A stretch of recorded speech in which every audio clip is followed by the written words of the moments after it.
BN Banswara news channel से सईद मिर्जा हिंदुस्तानी की report. धन्यवाद सभापति महोदय, आज आपने बजट पे बोलने का अवसर प्रदान किया। पक्ष और विपक्ष दोनों ने बजट को लेके काफ़ी चर्चा हुई। देश का जब बजट आता है तो देश का युवा एक आस लगा के बैठता है कि इस बार कुछ अच्छा होगा। देश का गरीब, देश का आदिवासी, देश का SC ये आस लगा के बैठता है कि कुछ अच्छा होगा। हमारे राजस्थान की बात करें, राजस्थान में डंका बजा रहे थे कि डबल इंजन की सरकार है, सब कुछ हो जाएगा। लेकिन केंद्र का बजट देखा, राज्य का बजट देखा, कुछ नहीं हुआ। और पूरा देश का ST SC आदिवासी समुदाय हो, युवा हो, सब ये लग रहा है कि ये डबल इंजन की सरकार की दावा करने वाली इस बार का जो बजट है वो कहीं न कहीं सिर्फ बिहार का, कहीं न कहीं आंध्र प्रदेश का और सरकार बचाने का बजट साबित हुआ है। और कहीं न कहीं ये जुमलेबाज का जो बजट आया है इस बार, देश की जनता देख रही है। मैं उस लोकसभा क्षेत्र से आता हूं, बांसवाड़ा। मैं बांसवाड़ा डूंगरपुर की जनता को धन्यवाद देना चाहता हूं जिन्होंने मुझे चुन के भेजा। वहां पर हमारे प्रधानमंत्री जी ने कहा था कि जिसकी कोई पहचान नहीं है, जिसका कोई नाम नहीं है, जिसका कोई रिकॉर्ड नहीं है, ऐसे व्यक्ति को जिता के क्या करोगे। लेकिन बांसवाड़ा डूंगरपुर की जनता ने ठान लिया था कि लोकतंत्र है, राजतंत्र नहीं। और ये राजतंत्र तय करने का किसी को ठेका नहीं है, लोकतंत्र है। जनता ने ठान लिया था कि इस बार राजकुमार रोज जाएगा। मैं आपके माध्यम से, पूरे सदन के माध्यम से मेरी जनता को धन्यवाद देना चाहूँगा। मोदी जी ने कहा था वहाँ के बड़े बुजुर्गों को कि घर घर जाके राम राम बोल देना और चुनाव जिताना। वहाँ के बड़े बुजुर्गों ने ठान लिया और कह दिया था, और मेरे माध्यम से और आपके माध्यम से संदेश पहुंचाया है उन तक। मुझे कहा था मोदी जी को कह देना कि देश के आदिवासियों को उजाड़ने का काम पिछले 10 सालों में हुआ है। देश के अंदर धर्म की राजनीति हुई है। देश में 15 लाख रुपए बेरोजगारों को नौकरी देंगे यूं करके 10 साल राज किया है। इस बार हम सबक सिखाएंगे। और उन्होंने मेरे माध्यम से मैसेज पहुंचाया है कि गुरु गोविंद की धरती है, मावजी महाराज की धरती है, संत सुरमाल महाराज की धरती है।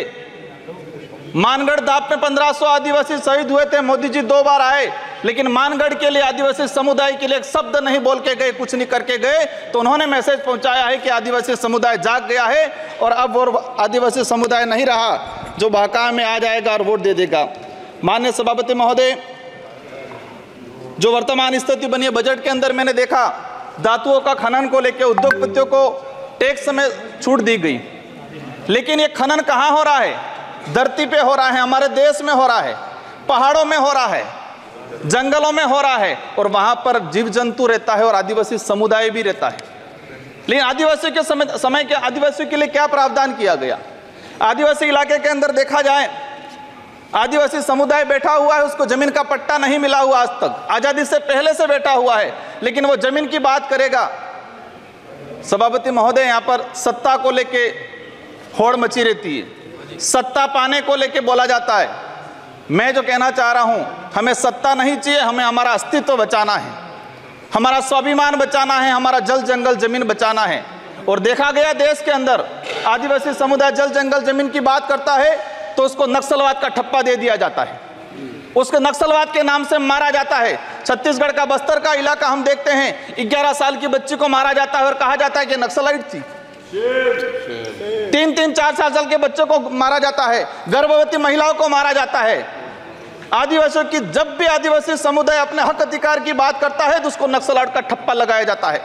सभापति महोदय, आदिवासी समुदाय को या SC समुदाय को फ्री की योजना, हम कहते हैं हमें फ्री की योजना मत दो, हमें हमारा हक दो, जल जंगल जमीन का मालिकाना हक दो। और संविधान के अंदर शेड्यूल 5 के अंदर, शेड्यूल 6 के अंदर जो रिजर्वेशन पॉलिसी लागू की है उसको धरातल पे लागू किया जाए। माननीय सभापति महोदय, मैंने देखा है भाजपा अलग अलग राज्यों में अलग अलग चीज कहती है। कई जगह कहती है बीफ खाओ, कई जगह मत खाओ। हमारे आदिवासी समुदाय को लेकर एक धर्म कोड की लंबे समय से मांग चल रही है कि आदिवासी समुदाय को अलग से धर्म कोड दिया जाए। आजादी से पहले 1871 से लगा के 1951 तक अलग जनगणना हुई है। आज आदिवासी समुदाय कोई ईसाई धर्म अपना रहा है, कोई हिंदू धर्म अपना रहा है, अलग अलग जगह बटा हुआ है। आदिवासियों की आइडेंटिटी, उनकी पहचान खत्म हो रही है। आदिवासी समुदाय अपनी पहचान बचाने को लड़ रहा है और लंबे समय से कह रहा है कि आदिवासियों की अलग से जनगणना कॉलम होना चाहिए, धर्म कोड होना चाहिए। झारखंड के अंदर 11 नवंबर 2020 को झारखंड विधानसभा में प्रस्ताव पास हुआ अलग से आदिवासी धर्म कॉलम को लेके। वहां विपक्ष में भाजपा थी और भाजपा ने समर्थन दिया और कहा कि आदिवासी समुदाय धर्म व्यवस्थाओं में भले हिंदू हो ईसाई उसमें नहीं आता है, आदिवासियों की अलग परंपरा रीति रिवाज है, उनको धर्म कोड जारी किया जाए। लेकिन राजस्थान में अलग तरीके से माहौल बनाया जाता है। हम कहते हैं हमें किसी धर्म में नहीं रहना है, हमको आदिवासी हैं, आदिवासी रहने दिया जाए। माननीय सभापति महोदय, लंबे समय से देखा गया है, कहते हैं वनवासी, कोई कहता है कुछ और। हम कहते हैं हमारी जो आइडेंटिटी है, हमारा जो देखा गया है कई बार कि जो व्यवस्था बनी है उस व्यवस्था के अंदर हम कई बार कहते हैं हमें कुछ मत दो एजुकेशन को लेके।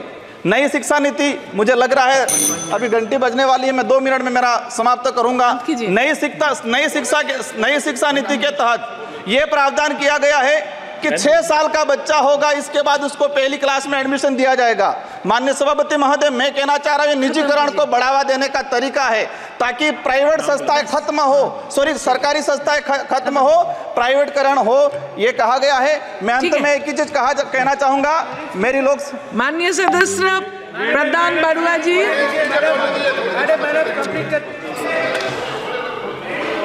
हो गया। धन्यवाद महोदया।